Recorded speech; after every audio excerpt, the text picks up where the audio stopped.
প্রিয় শিক্ষার্থী বন্ধুরা, 2026 সালে আমরা পদার্পণ করেছি। তোমরা যারা পঞ্চম শ্রেণী থেকে ষষ্ঠ শ্রেণীতে ভর্তি হয়েছ, তাদের জন্য আজকের গণিতের ক্লাসটি। তোমাদের ষষ্ঠ শ্রেণীর সাধারণ গণিত বইয়ের প্রথম অধ্যায় স্বাভাবিক সংখ্যা ও ভগ্নাংশ।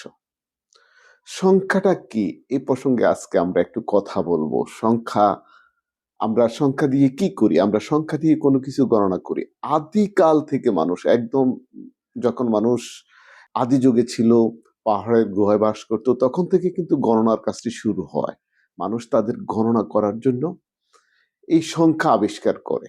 প্রাচীন কাল থেকে মানুষ গণনা করার জন্য যে সকল সংখ্যা সৃষ্টি করে বা আবিষ্কার করে, এগুলোকে গণনাকারী সংখ্যা বা স্বাভাবিক সংখ্যা বলা হয়। এই গণনাকারী সংখ্যা বা স্বাভাবিক সংখ্যা হলো 10টি। তোমরা জানো, 1, 2, 3, 4, 5, 6, 7, 8, 9, 0। এই 10টি হলো স্বাভাবিক সংখ্যা বা গণনাকারী সংখ্যা, বা এগুলোকে সংখ্যা প্রতীক বা অঙ্ক বলা হয়।